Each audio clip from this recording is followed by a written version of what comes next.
Hello बच्चों, let's read the question. As the quantum number increases the difference of energy between consecutive energy levels. Question देखिए, जैसे जैसे quantum number increase होते हैं, N की value increase होती है, तो difference of the energy between consecutive energy levels, जो एनर्जी लेवल्स होते हैं उनके बीच में जो एनर्जी गैप होता है वो कैसे चेंज होता है हमें देखना है. अब देखो, हमारे पास लेवल्स होते हैं n equals to 1, n equals to 2. ठीक है, अब देखो किसी भी लेवल में जो एनर्जी होती है इलेक्ट्रॉन की, it is given by hydrogen like atom के लिए हमें पता है कैसे होती है, -13.6 by n square Z square electron volt. ये हमने फॉर्मूला पढ़ा हुआ है इलेक्ट्रॉन की energy in any level, right.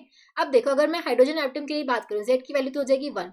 अगर मैं फर्स्ट लेवल की बात करूँ तो वो आ जाएगा -13.6 है डिवाइड बाई 1 का स्क्वायर इलेक्ट्रॉन वोल्ट, ये आ जाएगा -13.6 इलेक्ट्रॉन वोल्ट. ठीक है, अब मैं सेकेंड लेवल में बात करूँ तो ये आ जाएगा -13.6 डिवाइड बाई 2 का स्क्वायर इलेक्ट्रॉन वोल्ट, तो ये आ जाएगा आपके पास -3.4 इलेक्ट्रॉन वोल्ट. ठीक है, थर्ड लेवल पे बात करोगे तो हो जाएगा -13.6 डिवाइड बाई 3 का स्क्वायर, ये आ जाएगा -1.51 इलेक्ट्रॉन वोल्ट. ठीक है, फोर्थ लेवल में निकालोगे तो -13.6 डिवाइड बाई 4 का स्क्वायर, इसको सोल्व करोगे तो आएगा 0.85 इलेक्ट्रॉन वोल्ट. अब देखो, आप गैप देखते जाओ, E2 माइनस E1 अगर मैं करूँ ये आएगा -3.4 माइनस ऑफ -13.6, ये गैप आ जाएगा 10.2 इलेक्ट्रॉन वोल्ट.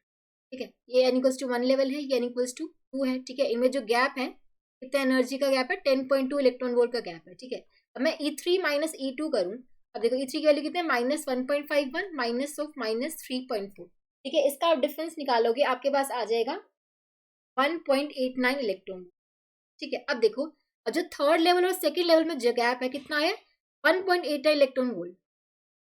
ठीक है, कितना है, 1.89 इलेक्ट्रॉन वोल्ट. अब देखो जो एनर्जी गैप है, जैसे जैसे एन की वैल्यू बढ़ती जा रही है, एनर्जी गैप हमारा कम होता जा रहा है. अगर N3 और 4 में निकालो, n इक्वल्स टू 4 है. ठीक है, अगर मैं E4 माइनस E3 करूँ, E4 की वैल्यू कितनी है, 0.85 माइनस ऑफ, सॉरी -0.85 होगा ये.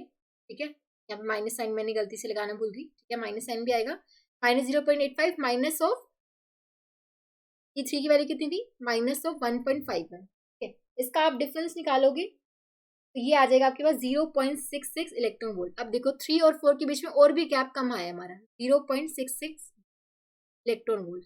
ठीक है, अब जैसे हम देख सकते हैं जैसे जैसे एन की वैल्यू बढ़ती जा रही है, जो गैप है बिटवीन एनर्जी लेवल्स वो डिक्रीज होता जा रहा है. ठीक है, यही मैं फाइंड आउट करना था कि अगर क्वांटम नंबर इंक्रीज होता जा रहा है तो difference of the energy between consecutive energy level कैसे चेंज होगा, इट विल डिक्रीज. हम बोल सकते हैं option 1 will be the correct answer. I hope आप सबको समझ आया होगा. Thank you so much.